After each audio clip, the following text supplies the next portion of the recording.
Good morning and welcome to quite a misty Craster. So we travelled inland last night and back on the bus this morning, and as you can see it's not quite the stunning blue skies and rolling azure depths as it was yesterday. But we've been dropped off by a bus. The captain's going to take a couple of snaps, and the next thing you'll see on this journey to Seahouses is Dunstanburgh Castle, where I'll get the drone up. Look at this, not like yesterday, is it? Looks like it's this way, and we'll be seeing it maybe when the fog clears. And this has been also another aspect of this trail. We've done a few now and it's very well signposted. You're never going to sort of rub your chin and keep rushing to your OS map. You can always find where you're going here.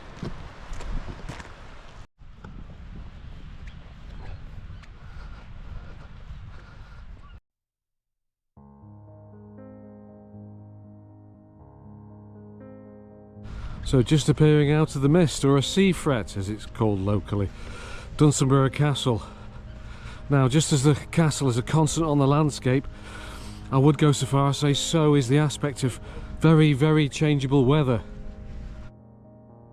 Well, fret's just starting to clear a bit. Still not the most awesome of views, but it's starting to clear up. Still moving to the sound of the sea. We can just leave Dunstanburgh behind, the last bit of this castle on the edge of these cliffs here. Just see all the old windows, some of the lower ones obviously used for defence of the place. Can't get up too close.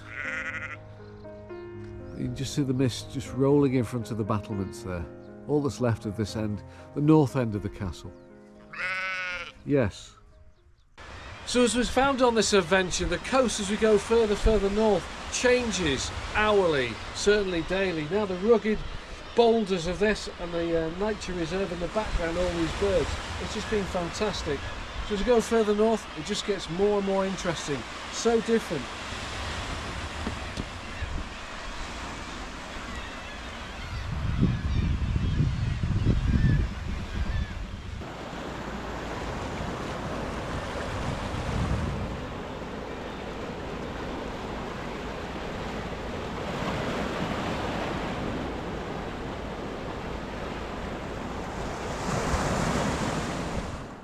So we're leaving Embleton Links and the local golf course behind, Dunstanburgh Golf Course. So we've had a cup of tea. Captain's double espresso and rocky road. Yes, lovely. Fueled up. We've had a chance to drop the kids off at the pool and set sail with a lighter load. So moving along now to Newton by the Sea, was it? Low Newton, something like that. So a couple of k's there, and we're just sort of ticking off the little villages as we go. Now, not a lot of view of the sea as such at the moment, but we're still within sight of just the edge of the dunes there, and the sound of the sea crashing on the shore. So it's all lovely. Taking it easy today, don't want to overdo the old knees. And we just keep going with the sea on our right and the land on our left. So another little community just parked on the edge of the cliff. Mothballed. Cresswell, yeah. But here we are just near north of Dunstanburgh. Look at this one.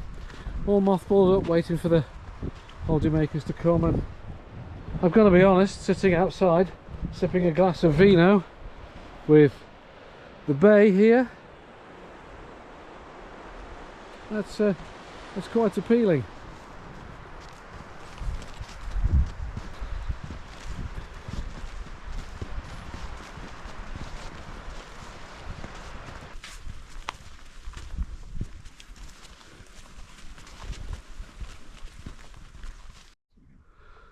That's just one of the many weird little quirky little things we've seen here.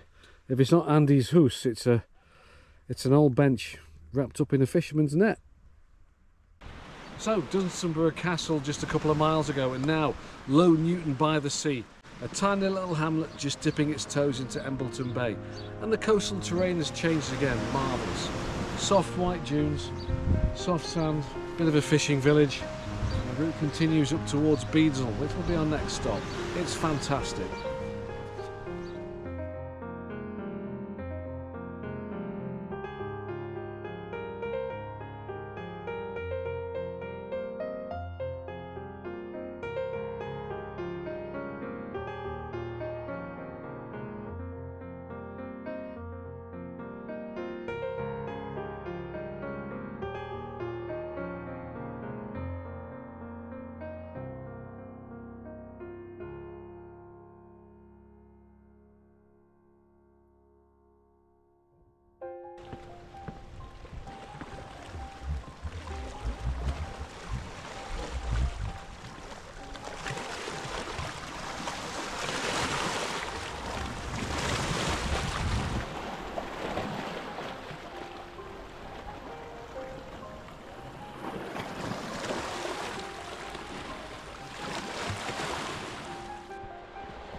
So rather than go across up and down the sand dunes and the problems that'll bring to knees, we're gonna just sashay off the way a little bit onto the more firm packed sand of the beach and breeze.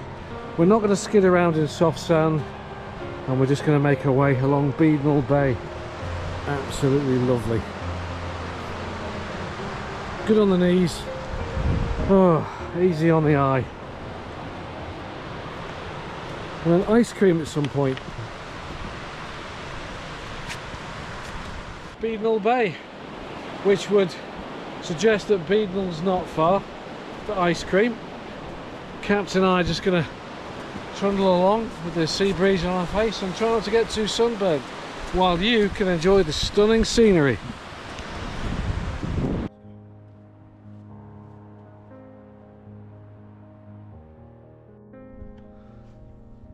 Beadnell via the footbridge. Just interesting to note that that river's going to be impassable at high tide.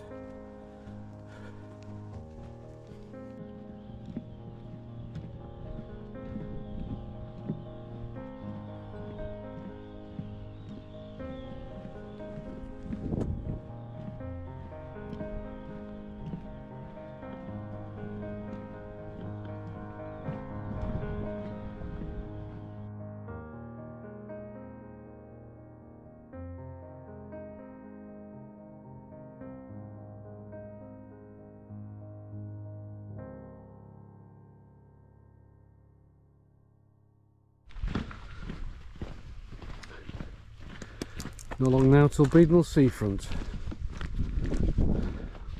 Looks like a lot of these aren't occupied yet. Still, do you think a little early in the season? Yeah, not school holiday yet. No, and but we've got the weather, which is nice. There we go, a bit of refreshments. We're leaving Beadnell behind, and we're just within spitting distance of Seahouses. So, other than footpaths and cars going past on the main road, nothing much to see. Back in touch with the coast in just a second. We'll see you in Seahouses.